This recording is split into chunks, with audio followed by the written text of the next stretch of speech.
मधुरं मधुरं स्वरूपं कर्मापि ते च मधुरं मधुरा स्मृतिश्च बुद्धिं प्रबोधय प्रभो मधुबोधशक्तिं विद्यां प्रयच्छ परमां परिभावयामि। कोमलं कूजयन् वेणुं श्यामलोऽयं कुमारकः वेदवेद्यं परं ब्रह्म भासतां हृदये मम। कूजन्तं राम रामेति मधुरं मधुराक्षरम् आरुह्य कविता शाखां वन्दे वाल्मीकिकोकिलम्। निगमकल्पतरोर्गलितं फलं शुकमुखादमृतद्रवसंयुतं पिबत भागवतं रसमालयं मुहुरहो रसिका भुवि भावुकाः। प्रणादपि सुनीचेन तरोरपि सहिष्णुना अमानिना मानदेन कीर्तनीयः सदा हरिः नारायणाखिलगुरो भगवन्नमस्ते शिवाय नमः शिवलिंगाय नमः। तन्मे मनः शिवसंकल्पमस्तु सर्वे भवन्तु सुखिनः। श्रीराम जय राम जय जय राम। श्रीराम जय राम जय जय राम। श्रीराम जय राम जय जय राम। श्रीराम जय राम जय जय राम। श्रीराम जय राम जय जय राम। श्रीराम जय राम जय जय राम। धर्म की अधर्म का प्राणियों में विश्व का गौ माता की गोहत्या भारत सर्वभूत हृदय धर्म सम्राट श्री स्वामी करपात्री जी महाराज की,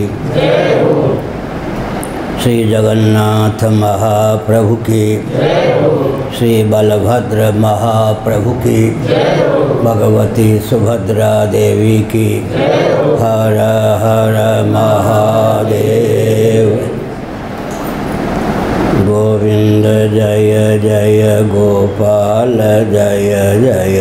गोविंद जय जय गोपाल जय जय। राधा रमण हरि गोविंद जय जय। राधा रमण हरि गोविंद जय जय। श्री कृष्ण गोविंद हरे मुरारे। श्री कृष्ण गोविंद हरे मुरारी। हे नाथ नारायण वासुदेव। हे नाथ नारायण वासुदेव। गोविंद जय जय गोपाल जय जय। गोविंद जय जय गोपाल जय जय। राधा रमण हरि गोविंद जय जय। राधा रमण हरि गोविंद जय जय। गोविंद जय जय गोपाल जय जय। गोविंद जय जय गोपाल जय जय। राधा रमण हरि गोविंद जय जय।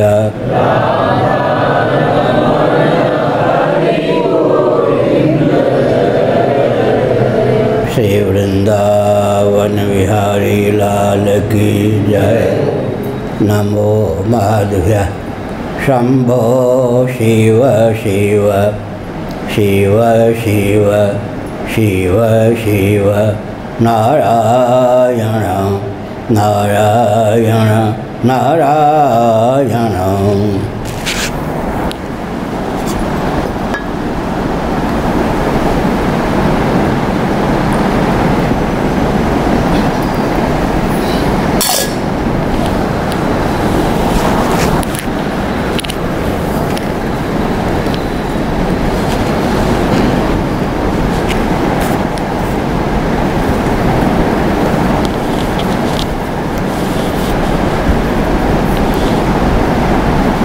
श्रीमद्भागवत 10:87-25 वेदस्तुति। जनिमसत सतो मृतिमुतात्मनि ये च भिदं विपणमृतं स्मरन्त्युपदिशन्ति त आरोपितैः त्रिगुणमयः पुमानिति भिदायदबोधकृता त्वयि न ततः परत्र स भवेदवबोधरसे।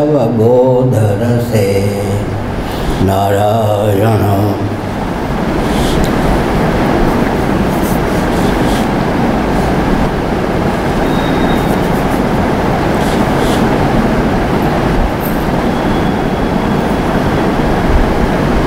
श्लोकार्थ इस प्रकार है। प्रभु, कुछ लोग मानते हैं कि असत जगत की उत्पत्ति होती है। कुछ लोग कहते हैं कि सत दुखों का नाश होने पर मुक्ति सुलभ होती है। दूसरे लोग आत्मा को अनेक मानते हैं। कई लोग कर्म के द्वारा प्राप्त होने वाले लोक और परलोक रूप व्यवहार को सत्य मानते हैं। इसमें संदेह नहीं कि ये सभी बातें भ्रममूलक हैं और वे आरोप करके ही ऐसा उपदेश करते हैं। पुरुष त्रिगुणमय है। इस प्रकार का भेदभाव केवल अज्ञान से ही होता है और आप अज्ञान से सर्वथा परे हैं। अतएव ज्ञान स्वरूप आप में किसी प्रकार का भेदभाव सर्वथा सिद्ध है।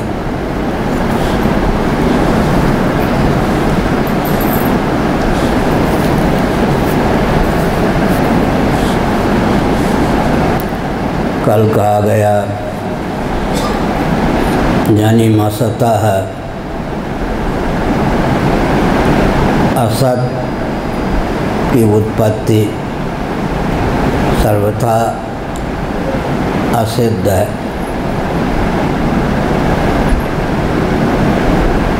बंध्यापुत्रो न तत्वेन माया वापि जायते। श्री गौड़पादाचार्य महाभाग ने इस तथ्य को उद्भाषित किया कि बंध्यापुत्र तत्वता भी उत्पन्न नहीं हो सकता और माया से भी उत्पन्न नहीं हो सकता।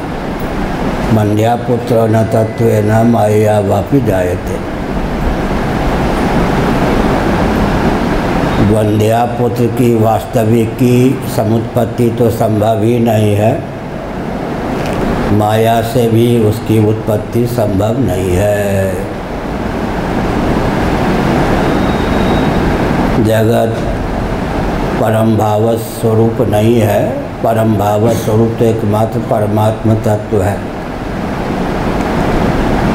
जगत की उत्पत्ति माया से संभव है, मायिक संभव है।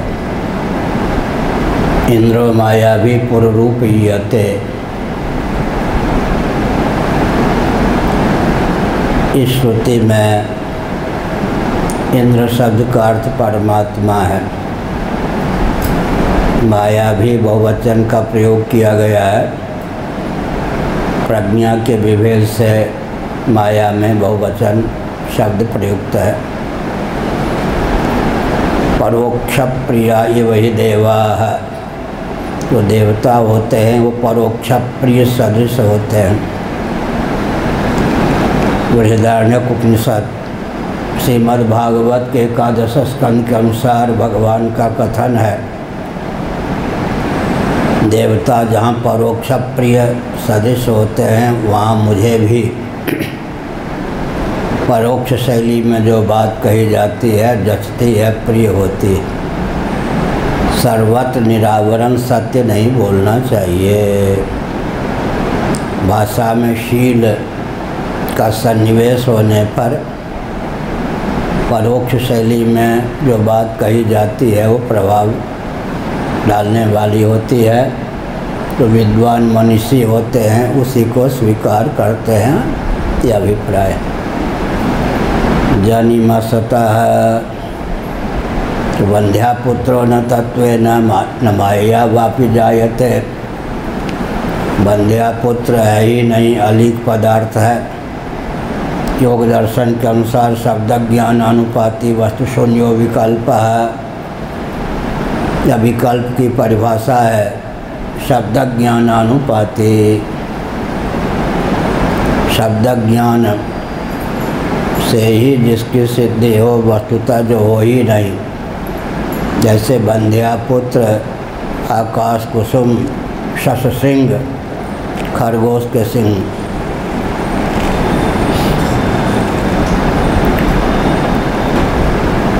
मृगतृष्णाम वसिष्णातः ख पुष्पकृत शेखरः एष वंध्यासुतो याति।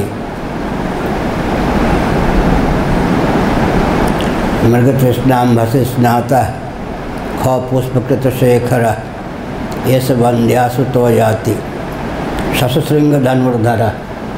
भगवान शंकराचार्य महाभाग ने तैत्तिरीय उपनिषद के भाष्य में इस कारिका को समुद्रित किया। मृगतृष्णाम वसिष्णातः। मरुमरीचिका में, मरुस्थल में जल न हो लेकिन जल का विभ्रम हो जाए, वो मरुजल।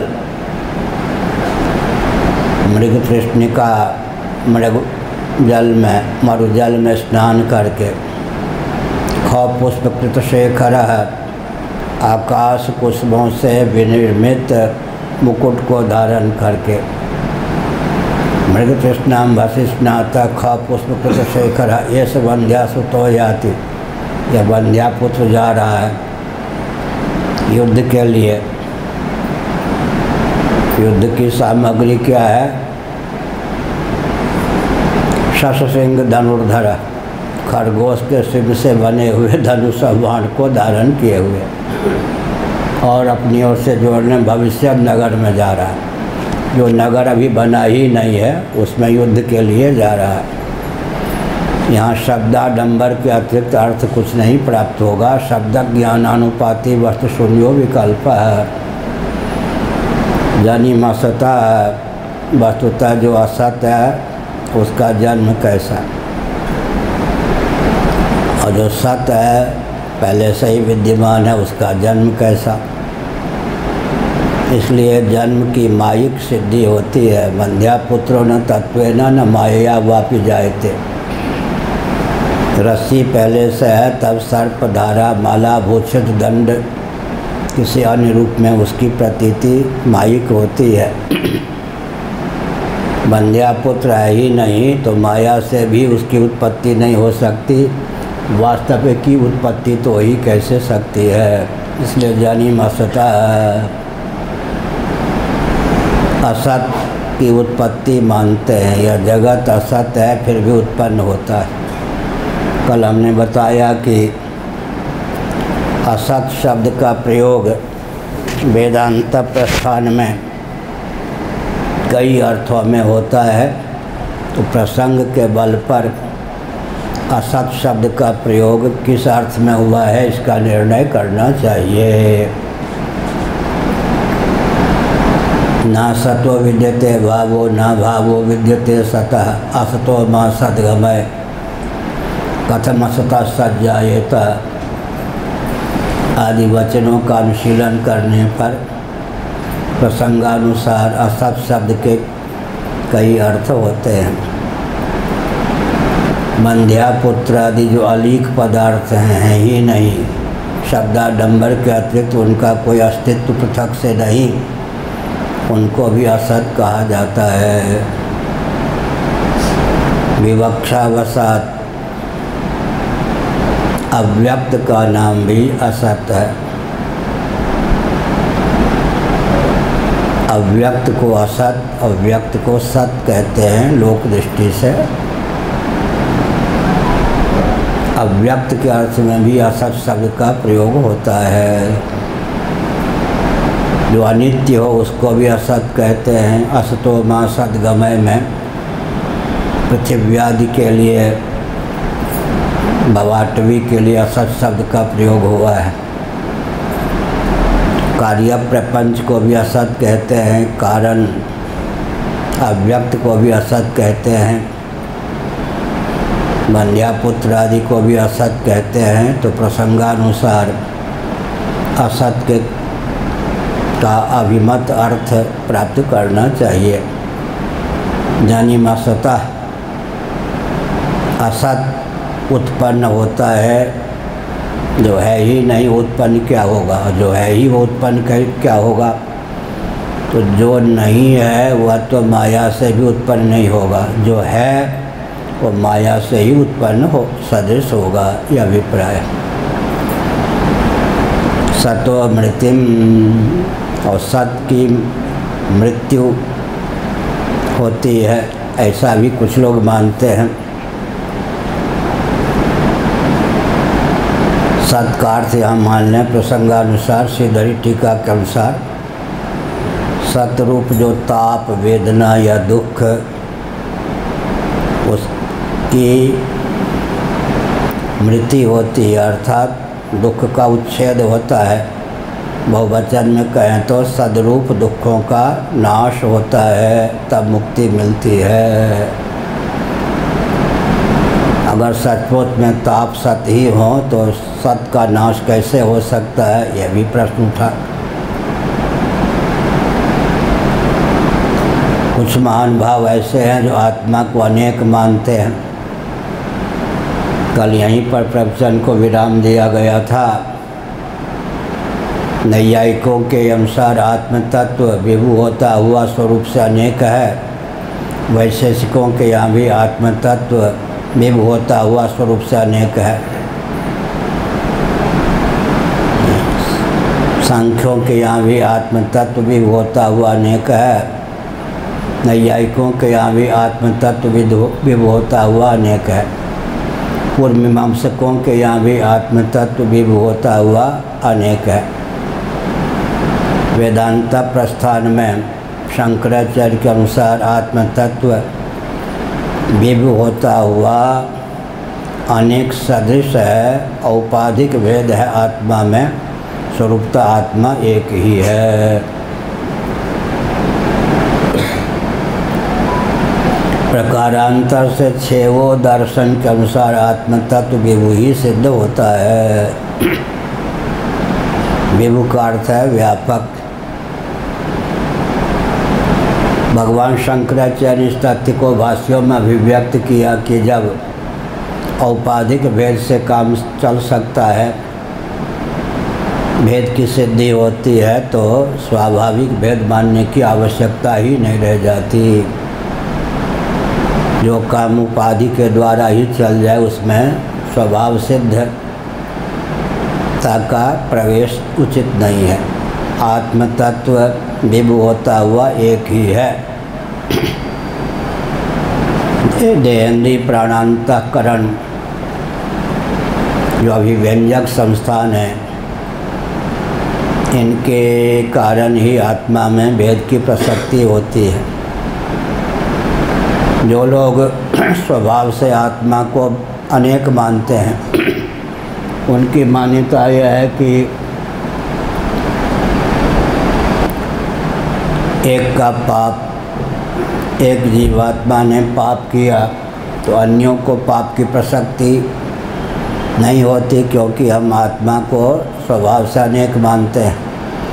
अगर एक ही मान लेंगे तो एक के द्वारा किया हुआ पाप अन्यों को भी प्रसक्त होगा, एक के द्वारा किया हुआ पुण्य अन्यों को भी प्रसक्त होगा।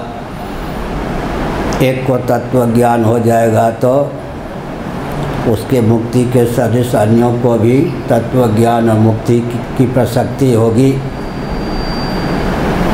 तो इसका उत्तर है कि नहीं, औपाधिक भेद के कारण इस प्रकार की प्रसक्ति नहीं होती है। इस प्रकार का संक्रमण असिद्ध है। यह कल उदाहरण दिया था कि हमारे पूज्य गुरुदेव धर्म सम्राट स्वामी श्री करपात्री जी महाभाग वाराणसी में हमको पढ़ा रहे थे। उन्होंने कहा कि नाखून के अग्रभाग में जो लोग आत्मा को विभु मानते हुए स्वरूप से अनेक मानते हैं, उनके अनुसार असंख्य आत्मा है। आत्म तत्व विभु होता हुआ अनेक है, तो नाखून का अग्रभाग में भी असंख्य आत्मा का सन्निवेश है। मैंने पूछ लिया कि भगवान एक आत्मा दूसरी आत्मा को धक्का नहीं देती क्या? तो खूब हंसे, बहुत प्रसन्न हुए। अज्ञान को छिपाना उचित नहीं। योग्य व्यक्ति के सम्मुख अवसर आने पर अपने अज्ञान को प्रकट कर देना चाहिए, संशय को प्रकट करना चाहिए, ताकि मार्जन हो सके। बहुत से लोग ऐसे होते हैं, उचित अवसर प्राप्त होने पर भी अज्ञान को संजो के रखते हैं। दूसरों की दृष्टि में हम अज्ञ न सिद्ध हो जाएं, या सामने बैठे हुए महापुरुष गुरु की दृष्टि में भी हम कहीं अज्ञ न सिद्ध हो जाएं। उससे बहुत हानि होती है। इस मार्ग में भी व्यक्तित्व का व्यामोह व्यक्ति को बंधन में डाल देता है। उचित अवसर है तो उचित विधा से प्रश्न करना चाहिए, अगर बात समझ में नहीं आती है तो। ऐसा इसीलिए कहा पूज्य गुरुदेव ने, मेरी बात गांठ बांध लो, व्यापक वस्तु जगह नहीं छेकती है। नित्य वही होता है जो काल कवलित नहीं होता, काल की दाल जिस पर नहीं गलती। विभु वही होता है जो स्थान नहीं घेरता।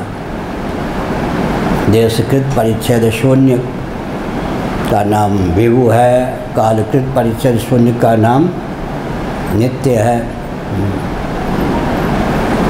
वस्तुकृत परिच्छेद शून्य कौन होगा? जो सर्वात्मा सर्वोपादान सर्वाधिष्ठान होगा। कालकृत देशकृत वस्तुकृत परिच्छेद शून्य सदघन चिदघन आनंद घन वेदांत प्रस्थान के अनुसार आत्म तत्व सिद्ध है।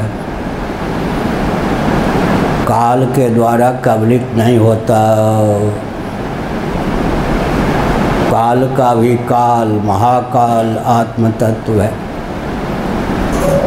काल क्या है? सूत संहिता कालो मायात्म संबंधात मूल वचन यह है। इसी को हम ढालेंगे परिभाषा की दृष्टि से। कालो मायात्म संबंध। विद्यारण्य स्वामी जी माधवाचार्य महाभाग ने टीका में लिखा, कालो मायात्म संबंध। मूल वचन है कालो मायात्म संबंधात। आत्मा और माया के संबंध से काल की निष्पत्ति या सिद्धि होती है। दो के योग से संयोग से काल की सिद्धि होती है। इसमें भी आत्मा और माया का संयोग सधेगा या नहीं। न रहे बाँस न बने बाँसुरी, न बने बाँसुरी न बजे बाँसुरी। प्रकृतिम पुरुषं चैव विद्यनादि उभावपि यावत् संजायते किंचित सत्वम स्थावर जंगमम क्षेत्र क्षेत्र संयोगात तद्विद्धि वर्तर्षभ। क्षेत्र का अर्थ क्या है? क्षेत्रज्ञ का अर्थ क्या है? महाभूतान्यहंकारो बुद्धिरव्यक्तमेव च इंद्रियाणि दशैकञ्च पंचचन्द्रिय गोचराः इच्छा द्वेषा सुखम दुखम संघातः चेतना धृति एतत् क्षेत्रम। भगवद गीता का 13वां अध्याय। क्षेत्र का क्षेत्रफल कितना? रेखा गणित में अगर ढाल दें दर्शन को तो क्षेत्र का शरीर, इदम शरीरम कौन्तेय क्षेत्रमित्यभिधीयते एतद्यो वेत्ति तं प्राहु क्षेत्रज्ञ इति तद्विदः। निके जी घर में बैठ के सुन रहे होंगे। क्षेत्र का क्षेत्रफल कितना? क्षेत्र माने शरीर। इदम शरीरम कौन्तेय क्षेत्रमित्यभिधीयते। तुलसी यह तन खेत है। बहुत बढ़िया अनुवाद किया। वैराग्य संदीपिनी तुलसीदास जी के द्वारा विरचित एक ग्रंथ है। भक्ति विरक्ति भगवत प्रबोध को सुदृढ़ करने के लिए वैराग्य संदीपनी का अध्ययन बहुत आवश्यक है। हमने नैमिषारण्य में किया होगा, किया ही था। क्षेत्र का क्षेत्रफल कितना, इदम शरीरम, ऐसा भगवान ने संकेत किया। इदम, इसको अभिनय प्रमाण कहते हैं। अभिनय प्रमाण, जैसे अभिनय करके छाती पे हाथ रख के बोलता है। अभिनय का अंतर्भाव प्रशस्त जो प्रमाण है उनमें कर लेते हैं वेदांती, लेकिन साहित्य के अनुसार अभिनय भी एक प्रमाण होता है। इदम शरीरम, अब इदम शरीरम, शरीर के क्षेत्रफल का वर्णन किया। विकृति 16, प्रकृति 8, अष्टधा प्रकृति 16 विकृति क्षेत्र है। उसमें विकृति को छोड़ दें तो प्रकृति का वर्णन किया गया पहले। महाभूतानि अहंकारो बुद्धिरव्यक्तमेव च, अष्टधा प्रकृति का वर्णन गीता के 13वें अध्याय में। 7वें अध्याय में जो अष्टधा प्रकृति का वर्णन है उसमें तो लक्षणा करनी पड़ती है, सीधे अर्थ प्राप्त नहीं होता। लेकिन 13वें अध्याय में जो अष्टधा प्रकृति का वर्णन है उसमें लक्षणा की प्रसक्ति नहीं होती। महाभूतान्यहंकारो बुद्धिरव्यक्तमेव च, यही अष्टधा प्रकृति है। महाभूत तन्मात्राएं, तन्मात्र अपंचीकृत पंच महाभूत जिसको वेदांती कहते हैं। यहाँ शब्द गुण है, स्पर्श गुण है, रूप गुण है, रस गुण है, गंध गुण है, लेकिन वहाँ ये सब द्रव्य है। जब शब्द तन्मात्रा कहेंगे तो शब्द गुण होगा या पंचीकृत आकाश। यहाँ जिसको हम गुण कहते हैं वो वास्तव में द्रव्य ही सिद्ध होता है। श्रोत्र इंद्रिय के द्वारा ग्राह्य शब्द, त्वक के द्वारा ग्राह्य स्पर्श, नेत्र के द्वारा ग्राह्य रूप, रसन के द्वारा ग्राह्य रस, घ्राण या नासिका के द्वारा ग्राह्य गंध।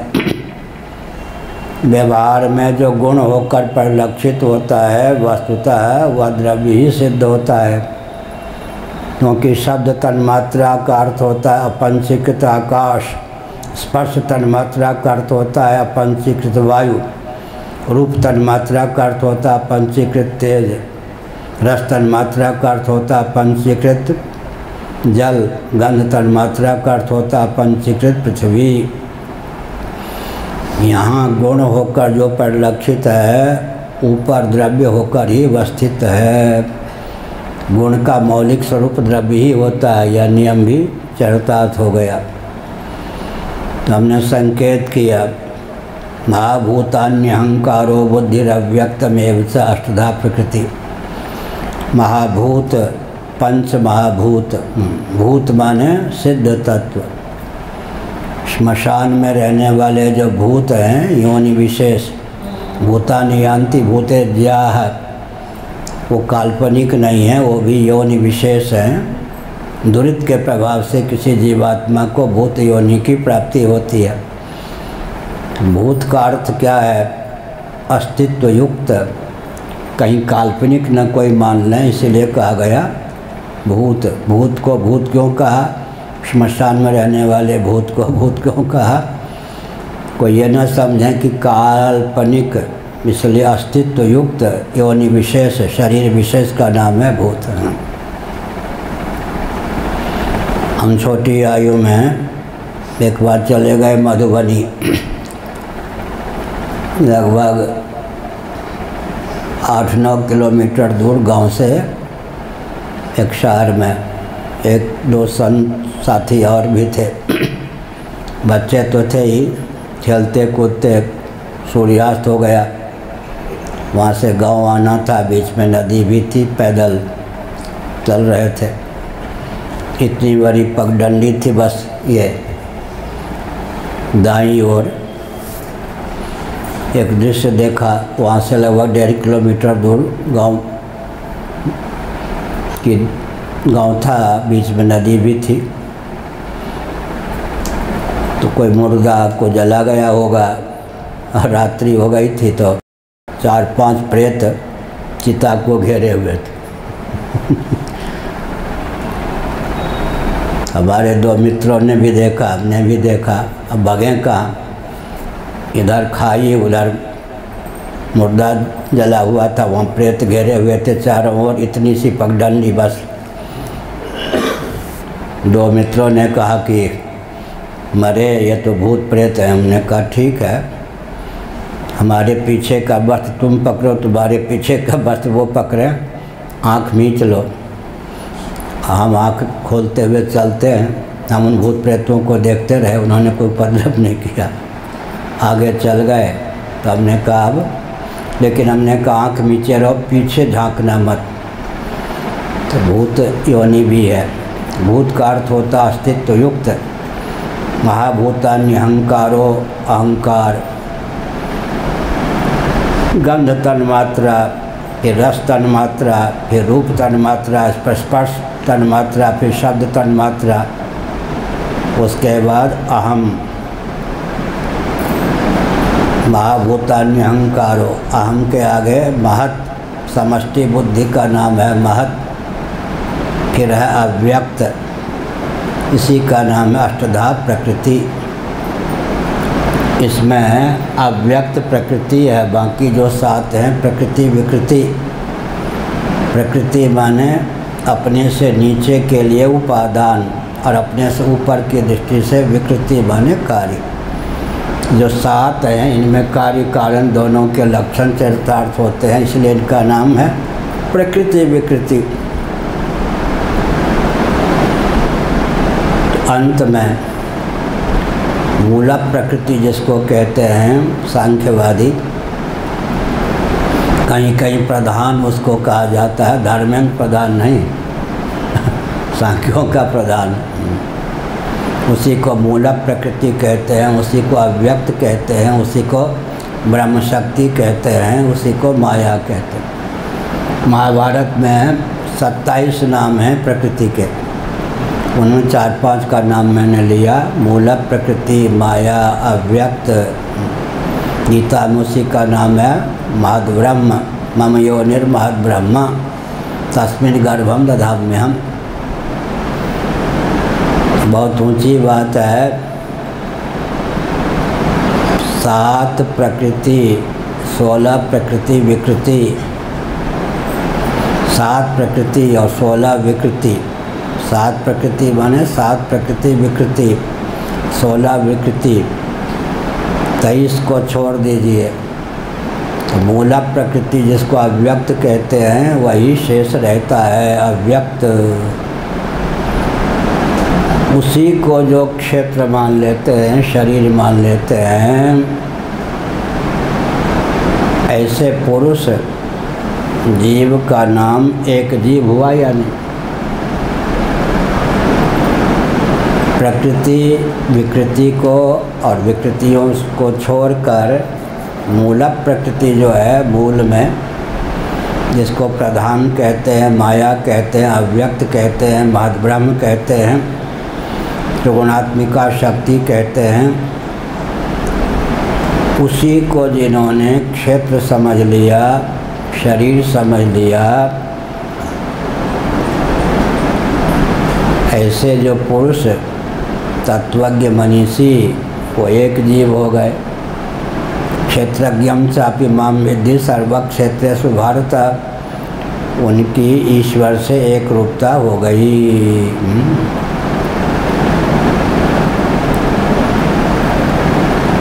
वेदांत सिद्धांत को अगर व्यवहार में व्यक्ति ठीक ठीक समझ के ढाले तो करोड़ों एटम बम की क्षमता एक एक व्यक्ति में आ सकती है। परंतु आजकल एक तो प्रामाणिक श्रवण नहीं प्राप्त होता, युक्तियों का आलम्बन लेकर मनन भी लोगों का कमज़ोर ही है, ये नहीं के बराबर है, निधिध्यासन होता ही नहीं है। इसलिए व्यक्ति का जीवन बलविहीन, शक्तिविहीन परिलक्षित होता है। तुलसीदास जी के अनुसार हम बोल रहे हैं, विषय करण सुरजीव समेता सकल एक ते एक सचेता सबकर परम प्रकाशक जोई राम अनादि अवधपत सोई। मीराबाई ने क्या कहा, आसन से मत डोल रहे तो है पिए मिलेंगे। मीरा जी का यह वचन हमको बहुत पसंद है, आसन से मत डोल रहे तो है पिए मिलेंगे।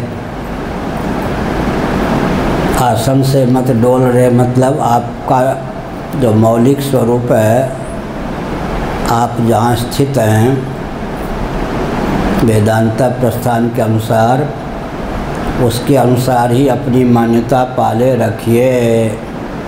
अवर तत्वों के अनुसार अपनी मान्यता को निरस्त कर दीजिए। आसन से मत डोल रहे तो है पिए मिलेंगे। तो आप फिर क्षेत्रज्ञम चापि माम विद्धि सर्वक्षेत्रेषु भारत उपद्रष्टानुमंता च भर्ता भोक्ता महेश्वरा परमात्मेति चाप्युक्तो देहेस्मिन् पुरुषः परः। परमात्मा स्वरूप होकर ही शेष रहेंगे। जीव का हमारा आपका जो मौलिक स्वरूप है,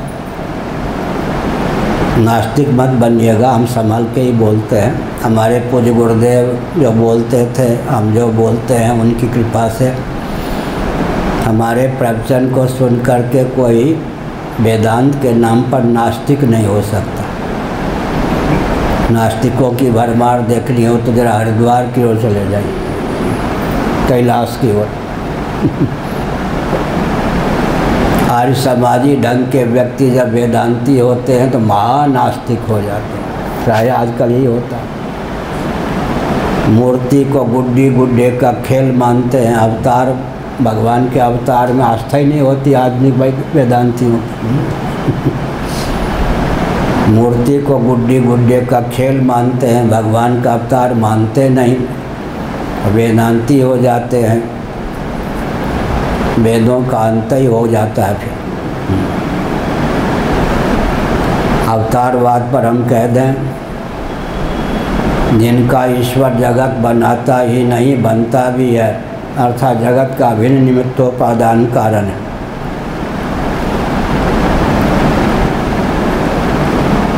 जगत का अभिन्न निमित्तोपादान कारण है, उनका ईश्वर साक्षात अवतार ले सकता है। दयानंद स्वामी आर्य समाज के संस्थापक जो माने जाते हैं, वे अवतार तो मानते थे, लेकिन उनका यहाँ मुक्त जीव श्री रामकृष्णादि रूपों में अवतीर्ण होते हैं। साक्षात ईश्वर का अवतार वो नहीं मानते। क्यों नहीं मानते? अपने दर्शन की सीमा में, अपनी विचारधारा की सीमा में यह। अब हम न्याय वैशेषिक पर प्रवचन कर रहे हैं तो उनकी जो सरणी है उसकी सीमा में ही बोलेंगे, मर्यादा होती है। ऐसे ही आर्य समाजी सज्जनों का ईश्वर चूँकि जगत बना सकता है, जगत बन नहीं सकता, इसलिए श्री रामकृष्ण आदि रूपों में साक्षात अवतार नहीं ले सकता। उनके यहाँ मुक्त जीव अवतार लेता है। वैशेषिकों का ईश्वर भी साक्षात अवतार नहीं ले सकता, क्योंकि वो निमित्त कारण है, अभिन्न निमित्तोपादान कारण नहीं है। नैयायिकों का ईश्वर भी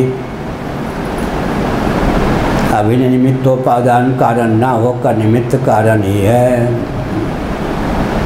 शेषवर सांख्यवादी योगियों का ईश्वर पुरुष विशेष 26वां तत्व भी जगत बनाता है, जगत बनता नहीं। अभिन्न निमित्तोपादान कारण ना होने के कारण साक्षात अवतार नहीं ले सकता।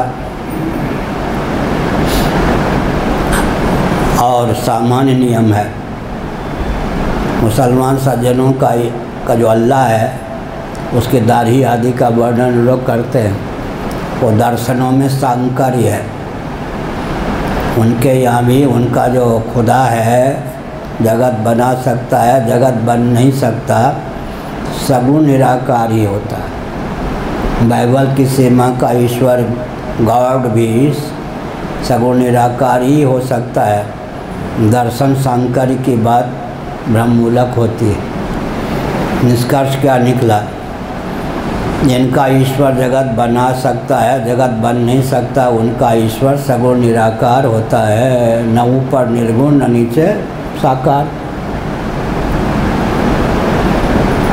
वैशेषिकों का ईश्वर सगुण निराकार, नैयायिकों का ईश्वर सगुण निराकार, शेश्वर सांख्यवादियों का ईश्वर सगुण निराकार। बाइबल और कुरान शरीफ की सीमा का ईश्वर सगुण निराकार ही सिद्ध होता है। भले ही दाढ़ी वारी का वर्णन करते हो कोई, दार्शनिक धरातल पर दर्शन का सांकर सिद्ध होगा। हम लोगों के ईश्वर जो हैं सगुण निराकार भी, सगुण साकार भी, तत्वता निर्गुण निराकार भी।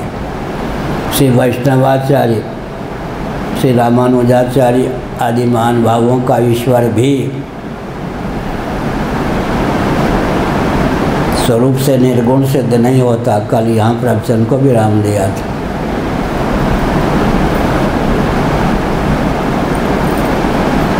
गोपियों ने ताना कर दिया उद्धव जी को, निर्गुण कौन देश को वासी। श्री वल्लभ संप्रदाय में ही सूरदास थे, श्री वल्लभाचार्य जी के पुत्र के शिष्य थे। निर्गुण कौन देश को वासी। लेकिन भागवत में क्या आया? भगवान का वचन, माम भजन्ति गुणा सर्वे निर्गुणम निरपेक्षकम सुहृदम प्रियमात्मानम साम्या संगादयो गुणा। बहुत महत्वपूर्ण श्रीमद् भागवत का यह वचन है। माम भजन्ति गुणा सर्वे, भगवान श्री कृष्ण का कथन। दिव्याति दिव्य गुणगण भी मेरा भजन करते हैं। भजन माने सेवन, भजन माने आराधना। माम भजन्ति गुणा सर्वे निर्गुणम निरपेक्षकम। बहुत ऊंची बात है। निर्गुणम निरपेक्षकम, मैं स्वरूप से निर्गुण हूँ। अच्छा उधर घड़ी, मैं स्वरूप से निर्गुण हूँ, निरपेक्ष भी हूँ। परिपूर्ण होने के कारण दिव्याति दिव्य गुणगणों की भी मुझे अपेक्षा नहीं। दिव्याति दिव्य गुणगण, शांति, उपरति, साम्य, असंगत्व, ये सब मेरा भजन करते हैं। मैं निर्गुण हूँ, निरपेक्ष हूँ। आगे बहुत बढ़िया, साम्या संगादयो गुणा। इसी से गुण की परिभाषा निकलती है। साम्या संगादयो गुणा, समत्व, असंगत्व, ये सब जो हैं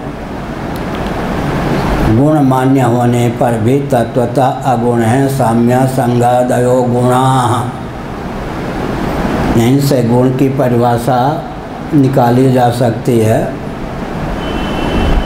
निर्दोषम समम ब्रह्म, गीता 5वां अध्याय। भगवान ब्रह्म परमात्मा सम है, और साम्य का नाम गुण हो गया। सम हो गया स्वरूप और साम्य हो गया गुण। सत्व गुण के योग से अभिव्यक्त स्वरूप का नाम ही गुण हो जाता है। सम आत्मा है, साम्य गुण है। असंगो नहीं सज्जते, असंगो ही अयम पुरुषः। असंग आत्मा है, असंगता गुण है। इसका अर्थ क्या हुआ? स्वरूप ही जब चित्त सत्व के योग से या विशुद्ध सत्वात्मिका प्रकृति या माया के योग से अभिव्यक्त होता है, उसी का नाम गुण है। अभिव्यक्त आत्मा का नाम गुण है, स्वरूपभूत गुण का नाम आत्मा है। सूक्ष्म परिभाषा हुई गुण की। माम भजन्ति गुणा सर्वे, तो मैंने विषय क्या उठाया था? विषय करण सुरजीव समेता सकल एकते एक सचेता सबकर परम प्रकाशक जोई राम अनादि अवधपत सोई। आसन से मत डोल रहे तो पिए मिलेंगे। हम जीवों का औपाधिक धरातल पर भी जो वास्तव स्वरूप सिद्ध होता है वहाँ से भी बहुत नीचे खिसक गए। विषय इंद्रियाणि पराण्याहुरिन्द्रियेभ्यः परं मनः मनसस्तु परा बुद्धिः यो बुद्धेः परतस्तु सः। गीता। विषय शब्द स्पर्श रूप रस गंध। विषय को विषय क्यों कहते हैं? विशेष रूप से निबंधक होने के कारण विषय का नाम विषय है। निबंधकता। गुण को गुण क्यों कहते हैं? गुण माने रस्सी। त्रिगुण जो है ये रस्सी तो नहीं है। आई विचित्र बात है। गुण को गुण क्यों कहते हैं? गुण माने रस्सी। त्रिगुण द्रव्य है या गुण है? ये तो द्रव्य है। सत्व रजस तमस द्रव्य है। गुण क्यों कहते हैं? निबंधक होने के कारण गुण कहते हैं। इसलिए यहाँ पर निबंधक का नाम गुण। गुण माने रस्सी। माम बजा विषय शब्द स्पर्श रूप रस गंध कारण। विषयों के उद्भाषक कारण होते हैं। इंद्रियों के द्वारा विषयों की उद्भावना होती है। विषय प्रकाश से हैं, जगत प्रकाश से, विषय प्रकाश से इंद्रियां प्रकाशित करती हैं। आरोह क्रम से इंद्रियां फिर प्रकाश से हो जाती हैं। इंद्रियाणि पराण्याहु इंद्रियेभ्यः परं मनः मन प्रकाशक होता है। मनसस्तु परा बुद्धि और अंत में मन भी प्रकाश से होता है। बुद्धि प्रकाशिका बन जाती है। विचार करते करते यो बुद्धे परतस्तु सः। बुद्धि भी प्रकाश्य है। आत्म तत्व स्वप्रकाश है। बुद्धि करण कोटि प्रविष्ट है। तथापि आत्मा के सन्निकट होने के कारण इदम कोटि प्रविष्ट मन से अतिक्रांत होने के कारण उसको लेकर आत्मबुद्धि की प्रसक्ति होती है।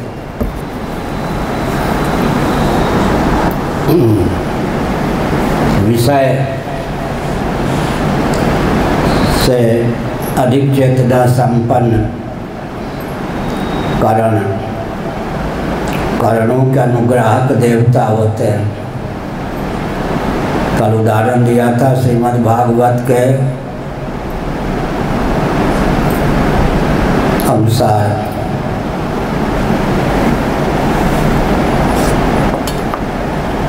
12वें स्कंद के अनुसार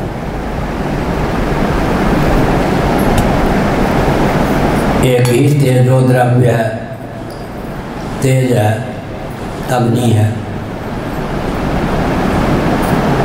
अधिभूत रूप होकर अध्यात्म नेत्र होकर अधिदैव सूर्य होकर उद्भासित होता है। त्रिपुटी के मूल में रूप नेत्र और सूर्य, इस त्रिपुटी के मूल में एक तेजो मात्र द्रव्य है। ऐसे ही वदन्ति तत्तत्त्वविदस्तत्त्वं यद् ज्ञानमद्वयं ब्रह्मेति परमात्मेति भगवानिति शब्दते यत् अद्वयं ज्ञानं तत्तत्त्वम्। त्रिपुटी से अतिक्रांत जो ज्ञान है वो अद्वय है। मैं वेद विद्यालय वृंदावन में रहता था। नीचे एक नरवर के विद्यार्थी संत रहते थे। उस समय में छत पे घूमता तो विद्यार्थी और संत हमको देख नहीं पा रहे थे। वो दर्पण सामने लिए थे, ऐसे ऐसे कर रहे थे। वो गा रहे थे रहा भी न जाए सहा भी न जाए। उनके मन की बात वो जाने, रहा भी न जाए सहा भी न जाए। यही स्थिति है। विषय भाष्य हैं। करण भाषक, करण भाष्य अधिदैव भाषक। हम जहाँ हैं, प्रवचन के नाम पे नास्तिकता नहीं पालनी चाहिए, लेकिन हमारा मौलिक स्वरूप औपाधिक धरातल पर भी देवताओं से उत्कृष्ट है, क्योंकि जीव ही कर्मोपासना के फलस्वरूप देवता होता है। क्या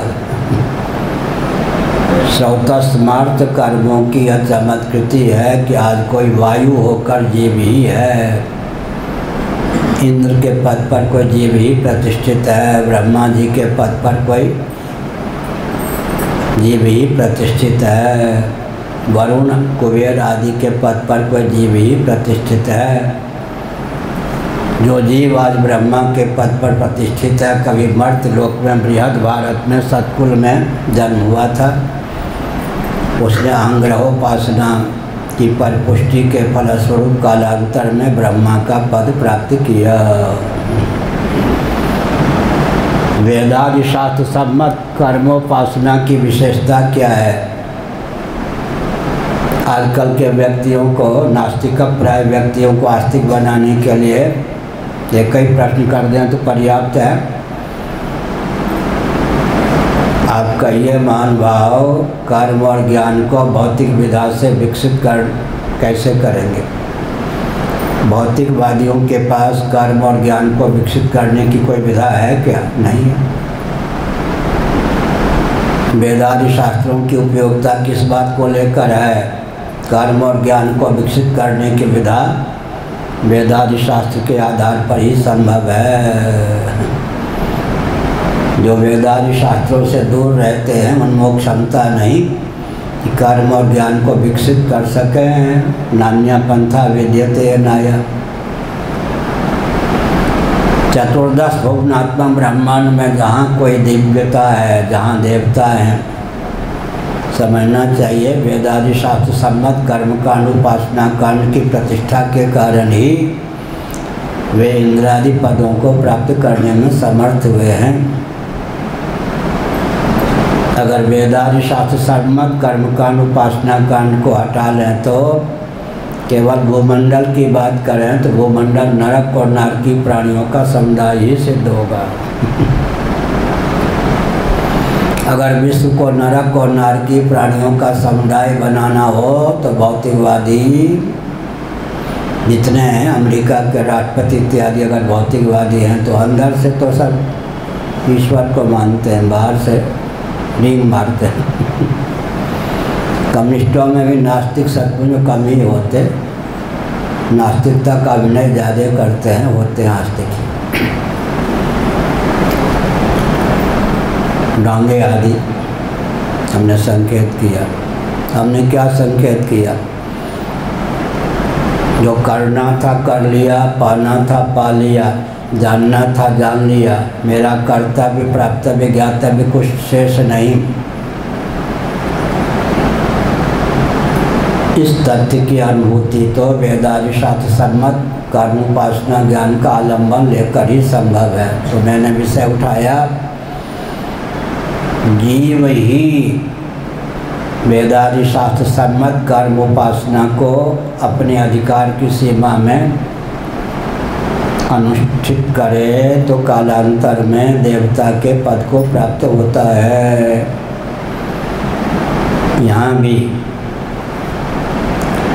विषय के भेद से करण में भेद होते हैं, करण के भेद से देवताओं में भेद होते हैं, देव के भेद से भी जीव में भेद नहीं होता। अपने शरीर में विषय में भेद हैं, शब्द स्पर्श रूप रस गंध, सुख दुख और मोह 8 विषय होते हैं।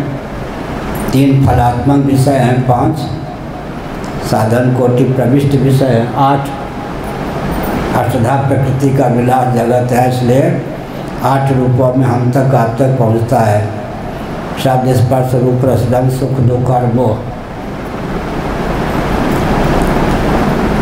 दुख सुख और मोह। दुख अहम के कारण, सुख महत के कारण, मोह अव्यक्त के कारण। शब्द स्पर्श रूप रस गंध सुख दुख और मोह अष्टधा प्रकृति का विलासभूत जो जगत है हम तक आप तक 8 रूपों में पहुँचता है। शब्द स्पर्श रूप रस गंध सुख दुख और मोह। पंचदशी के पहले प्रकरण को हम ढाल रहे हैं। ये 8 का पर्यवसान फिर किसमें होता है? एक में। वो क्या है? शब्द ज्ञान, स्पर्श ज्ञान, रूप ज्ञान, रस ज्ञान, गंध ज्ञान, सुख ज्ञान, दुख ज्ञान, मोह ज्ञान। विषय के भेद से ज्ञान में नहीं भेद होता, वस्तु के भेद से ज्ञान में भेद नहीं होता, काल के भेद से ज्ञान में भेद नहीं होता, देश के भेद से ज्ञान में भेद नहीं होता। ये सब ज्ञान नित्य है, एक है, स्वप्रकाश है, आत्मा है, परमानंद स्वरूप है। तो हमने संकेत किया शब्द ज्ञान, स्पर्श ज्ञान, रूप ज्ञान, रस ज्ञान, गंध ज्ञान, सुख ज्ञान, दुख ज्ञान, मोह ज्ञान।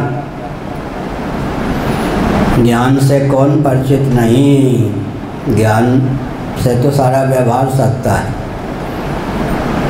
तो अंत में ज्ञान रह गया। शब्द ज्ञान, स्पर्श ज्ञान, रूप ज्ञान, रस ज्ञान, सुख ज्ञान, दुख ज्ञान, मोह ज्ञान।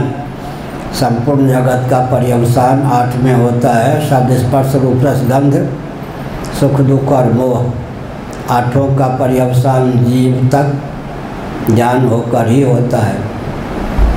भगवान शंकराचार्य के वाक्य को मैं हिंदी में बोल रहा हूँ। जीव प्रज्ञा का भोक्ता होता है, विषय का भोक्ता नहीं होता है। प्रज्ञा माने ज्ञान। जीव प्रज्ञा का भोक्ता होता है, विषय का भोक्ता नहीं होता। हमारा आपका भोग्य क्या है?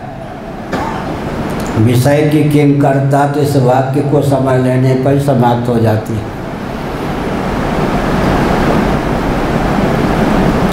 रबड़ी का ज्ञान हुआ, बढ़िया उदाहरण है। रबड़ी का ज्ञान हुआ। रबड़ी का ज्ञान प्रत्यक्ष है या रबड़ी प्रत्यक्ष? हाँ ठीक। आपकी माता जी चली गई क्या? छोड़ दिया, लेनी गई? अच्छा, बड़ी कृपा की। इनको अरेस्ट करने के लिए इनकी माता आई थी, इनके पिता आए थे, इनका छोटा भाई आया था, बहन आई थी, सब छोड़ के गए। उनको मालूम है कि बाबा नहीं बनाए। रबड़ी का ज्ञान, हम रबड़ी के भोक्ता होते हैं या रबड़ी के ज्ञान के? जगत लुढ़कता पुरखता हम तक किस रूप में पहुँचेगा? विषय के रूप में या विषय के ज्ञान के रूप में? नर्मदा का पाषाण थपेरा खाता खाता मंदिर में प्रतिष्ठित होने योग्य नर्मदेश्वर बन जाता है या नहीं? जगत हम तक पहुंचना चाहेगा। क्या कहते हैं कि हिंदी में कहावत, उनके जी सो रहे क्या? कहीं होंगे। हाँ सुनिए, जगत जो है किस रूप में पहुंचेगा? ज्ञान प्रज्ञा। जीव प्रज्ञा का भोक्ता होता है, विषय का भोक्ता नहीं। रबड़ी का ज्ञान में रबड़ी प्रत्यक्ष है। प्रत्यक्ष माने अंतरंग, या रबड़ी का ज्ञान प्रत्यक्ष है। सीधे हम तक कौन पहुंचेगा? ज्ञान। रबड़ी प्रत्यक्ष माने अंतरंग नहीं है, उसकी अपेक्षा ज्ञान है। भगवान शंकराचार्य का एक ही वाक्य पचा ले तो विषय की किंकरता टूट जाए। पुरुष माने जीवात्मा। जीव जो है प्रज्ञा का भोक्ता होता है, ज्ञान का भोक्ता नहीं। सूर्य की आरती उतारना, आरती में तो कितनी रोशनी है, कितनी छटा है। सूर्य को आरती उतारने के समान प्रकृति रूपी नायिका पुरुष की आरती उतारती है। वो आरती किस प्रकार? सूर्य की आरती उतारने के समान अपने 8 रूपों को, अष्टधा प्रकृति को पुरुष के प्रति, प्राणनाथ के प्रति निवेदित करती है। और वो अष्टधा प्रकृति ज्ञान होकर ही पुरुष तक पहुँचती है। हम तक जगत लुढ़कता पुढ़कता रबड़ी कचौरी सक चंदन वनिता व्यंजन किसी रूप में पहुँचे संभव नहीं। हम तक जगत पहुँचता है ज्ञान के रूप में ही। तो विषय की किंकरता का भ्रम ही है या नहीं। मानी मानी बंधन में आयो। पुरुष माने हम आप जीव प्रज्ञा का भोक्ता होता है। देवता कौन होते? घ्राण भक्ष। क्या नाम था? सुबोधगिरी क्या सुबोधगिरी नाम था। उनके गुरुजी तो नहीं वो एक राजस्थान परंपरा के व्यक्ति अब नहीं आते, पढ़ने आते थे मेरे पास, रानीगंज के बंगाल के, लेकिन परंपरा से राजस्थान के थे, वैश्य थे, एमए या क्या क्या पास थे। तो मैं प्रवचन कर रहा था वृंदावन में, किसको कौन सी बात लग जाए क्या पता। पुरी में अच्छा पुरी में मेरे मुँह से निकला कि देवता घ्राण भक्ष होते हैं। महाभारत में इसका विस्तृत वर्णन है। मनुष्य घ्राण भक्ष भी होता है, लेकिन देवता केवल घ्राण भक्ष होते हैं। सूंघ करके ही देवताओं को तृप्ति प्राप्त हो जाती है, ये अर्थ हुआ। तभी तो हम लोग भोग लगाते हैं, कहीं चटई कर जाए तो भोग लगाना भी छोड़ दें। क्या देवता जो होते हैं क्या नाम नहीं लेंगे किसी आश्रम का, लोगों की आस्था का दुरुपयोग करने के लिए 56 भोग बनाया जाता था, समझ गए स्वामी जी। पर्दा डाल दिया जाता था। एक बिल्ली पाली गई थी, वो बिल्ली भोग्य पदार्थों को छेड़छाड़ करके चली जाती थी। बाद में पर्दा खोला जाता तो देखो भगवान ने भोग लगाया या नहीं, यहीं की बात, नाम नहीं लेंगे। और बड़े प्रसिद्ध हुए वो महात्मा, पंजाब तक में प्रसिद्ध हो गए। ऐसे पक्षी तीर्थ है, पंछी तीर्थ दक्षिण में हम गए हैं। गिद्ध की आयु बहुत होती है, दृष्टि भी बहुत होती है। वहाँ के पंडों ने क्या किया, गिद्ध को पाला, प्रशिक्षण दिया। खीर बना बना के एकदम रखे जाते हैं कलश में, और वो गिद्ध को समय का भी ज्ञान ठीक से है, छिपा रहता पर्वत पर। अब भगवान जो है गिद्ध का रूप धारण करके भोग लगाएंगे। पंछी तीर्थ उसका नाम, पक्षी तीर्थ। हमें भी बहुत कौतूहल हुआ। वो गिद्ध आया समय पर और चोंच मार के पाके चला गया। अब सब वो बांटी गई खीर, वो गिद्ध का जूठा। भगवान गिद्ध बन करके आते हो, गिद्ध को प्रशिक्षण ऐसा दिया गया। तो हमने क्या संकेत किया, हमने संकेत किया कि देवता घ्राण भक्ष होते हैं। तो बाद में प्रवचन के बाद रोते हुए जो पढ़ने आए थे, उन्होंने हमसे कहा मेरा जीवन आपने बर्बाद कर दिया। 15 मिनट तक गाली देता रहा, बकता रहा, बड़बड़ बड़बड़। हमने कहा हम हमारे शिष्य तो नहीं हो, तुम्हारे गुरुजी ने हमारे पास तुमको पढ़ने के लिए भेजा, मैंने क्या जीवन पर बर्बाद किया। तुमसे एक पैसा मांगा, रुपया मांगा, कुछ मांगा? देवराज इंद्र भी आ जाएंगे, मांगूंगा मैं? सन्यासी हूँ, भूख लगे, मान लो भोजन नहीं है, उचित जगह भिक्षा मांग लूँगा। देवराज इंद्र भी आ जाएंगे तो मेरे मन में इनको मैं क्या दे सकता हूँ, दाता बन के नहीं। मेरे मन में देवराज इंद्र भी आएंगे तो इनको मैं कुछ दे सकता हूँ, मेरे पास देने योग्य है। इनसे क्या मिलेगा मेरा? तो देवराज इंद्र पर भी यही भाव है। ब्रह्मा जी भी आ जाएंगे तो मैं विश्वासपूर्वक कह रहा हूँ, उनसे कुछ लूँ, आशीर्वाद दें, ठीक है, गुरुओं के गुरु हैं। ब्रह्मा जी से भी इनको मैं कुछ दे सकता हूँ, तो क्या दे सकता हूँ? अंत में कुछ नहीं तो प्रणाम सही। तो हमने कहा तुम्हारा जीवन हमने क्या बर्बाद किया? आपने कहा देवता घ्राण भक्ष होते हैं। बच्चे के समान रोता हुआ, 45 साल का था। तो हमने कहा ये भी गाली है क्या? शास्त्रों में लिखा है देवता घ्राण भक्ष होते हैं, सूंघ कर ही तृप्त हो जाते हैं। हम राजस्थान परंपरा के हैं, अब आप जो है खीर मालपुआ रबड़ी ये सब बना के रख दें और कहीं सूंघ के तृप्त हो जाओ, मरे या नहीं? बालक के समान 45 वर्ष का व्यक्ति रो रहा था, आपने जीवन बर्बाद कर दिया। देवता ग्रहण भक्ष होते हैं कहकर हम देवता बनना चाहें तो सूंघ के ही गुजर बसर कर लेंगे लोग। स्तर क्या है? स्तर क्या है? कोई 50 साल का हो गया, 70 साल का हो गया, अपनी जगह आयु ठीक है, उसकी बुद्धि का स्तर क्या है? महाभारत में लिखा गया है डिग्री डिप्लोमा की दृष्टि से कोई कितना महान है वो रहने दीजिए, अपनी जगह। व्यक्ति के व्यक्तित्व का आकलन कीजिए, उसके जीवन का स्तर क्या है। क्या छोटे किसान का भी धैर्य नहीं टिक सकता है और मंत्री के पद पर प्रतिष्ठित व्यक्ति का धैर्य भी टिक सकता है, घूस ले सकता है। इसीलिए बाहरी व्यक्तित्व कितना है वो छोड़ दीजिए, व्यक्ति का स्तर क्या है।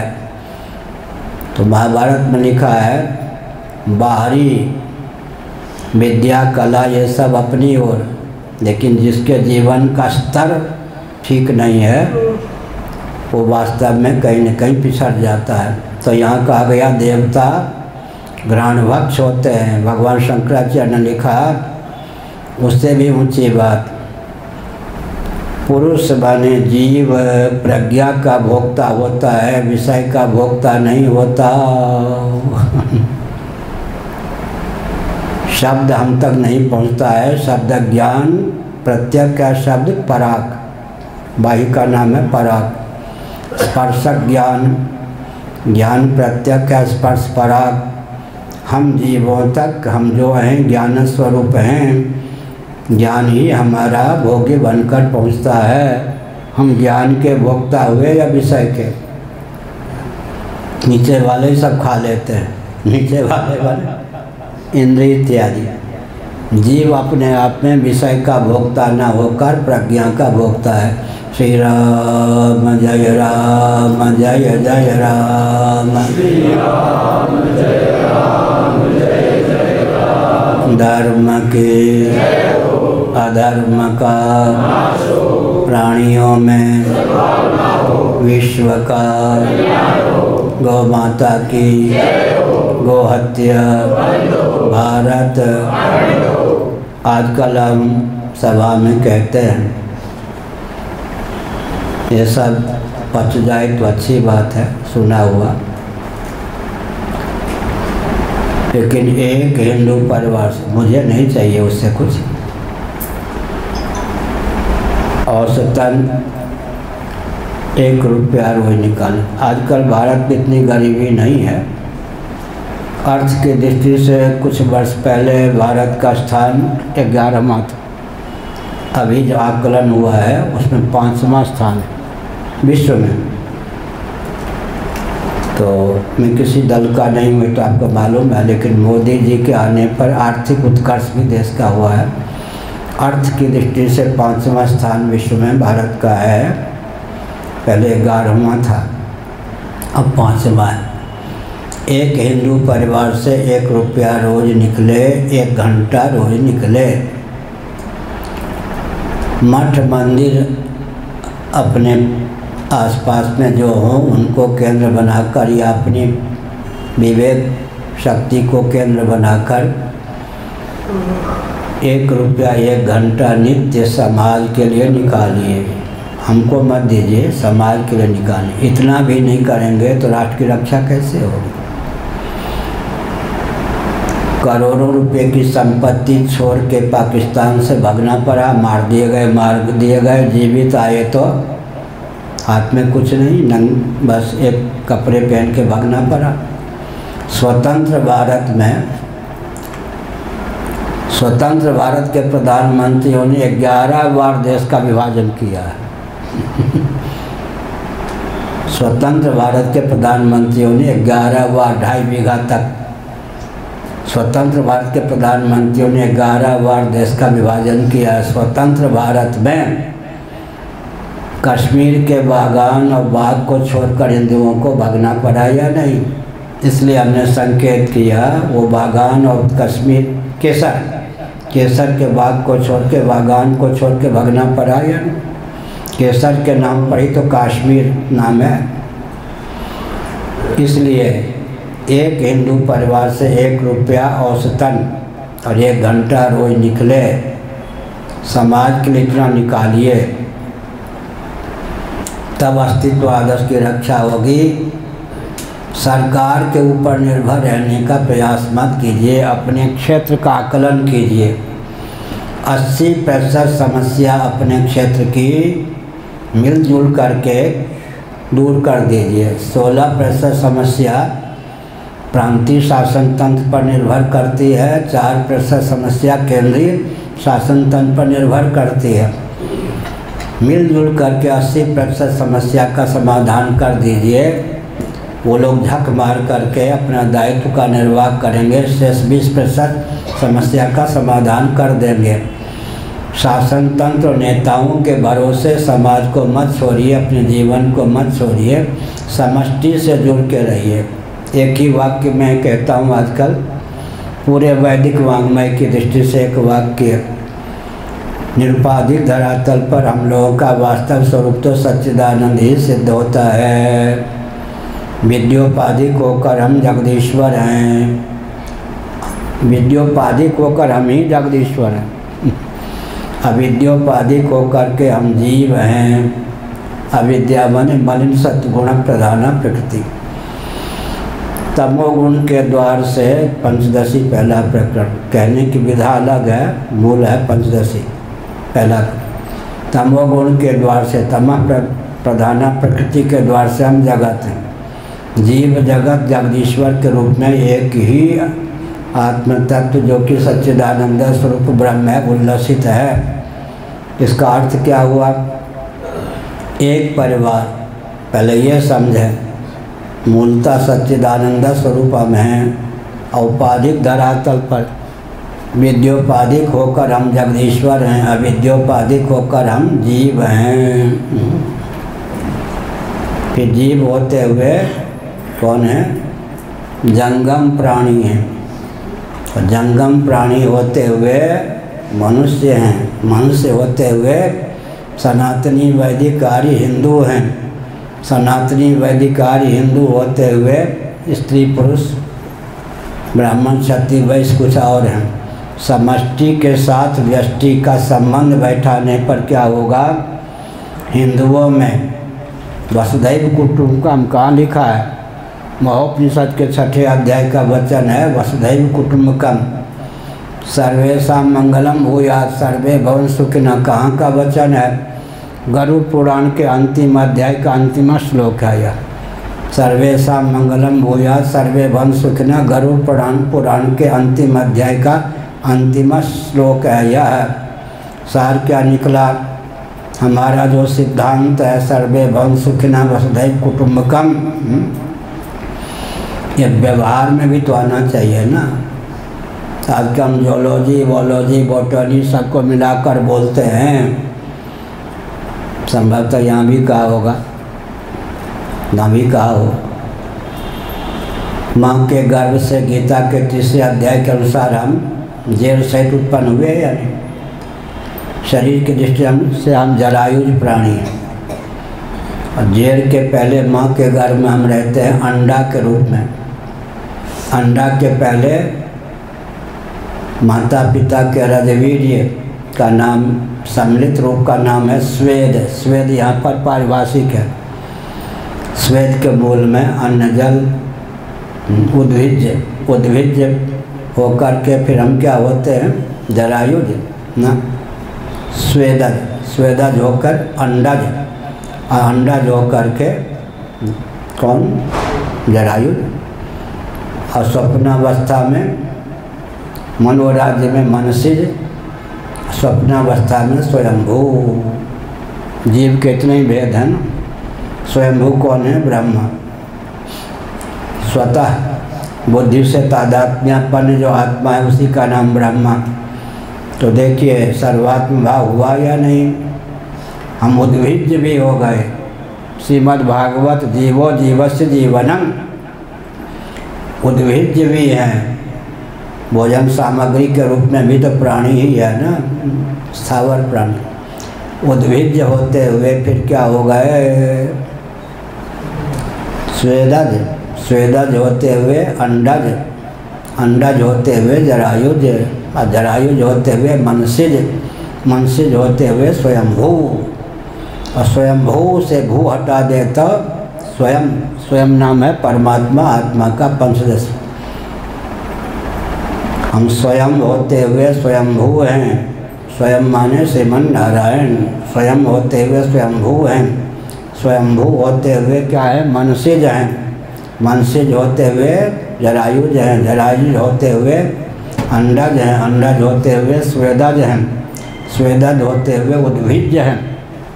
यह जो विज्ञान है, विकास विज्ञान, विकासवाद, इसको कोई ठीक से समझ लेगा तो हमारा आपका जो जीवन है वही वसुधैव कुटुंबकम की व्याख्या है। श्री राम जय राम, जय जय राम, श्री राम जय राम, जय जय राम। और हमारी कठिनाई है कि हम कुछ बोलते हैं, हमारा किसी से द्रोह नहीं है, लेकिन मुसलमान लोग पहले जागरूक हो जाते हैं, इसलिए हमको बहुत मानते हैं सामने नहीं आते। ये बोलेंगे हिंदू तो लाभ उठाएंगे नहीं, हम उठा लेते हैं। हमने कहा कि छोटी छोटी बच्चियों को, छोटे छोटे बच्चे को भी प्रशिक्षण दीजिए, हर हिंदू सेना हो, हर हिंदू सनातनी हो। उनके यहाँ प्रशिक्षण हो गया शुरू, माताएं भी यूँ करने लग गई, लेकिन देर से सही। नारद जी का क्या काम है मालूम है? नारद जी आ गए कंस के पास, कंस की जो शूरता क्रूरता दबी हुई थी उसको भड़का दिया भड़का क्या दिया?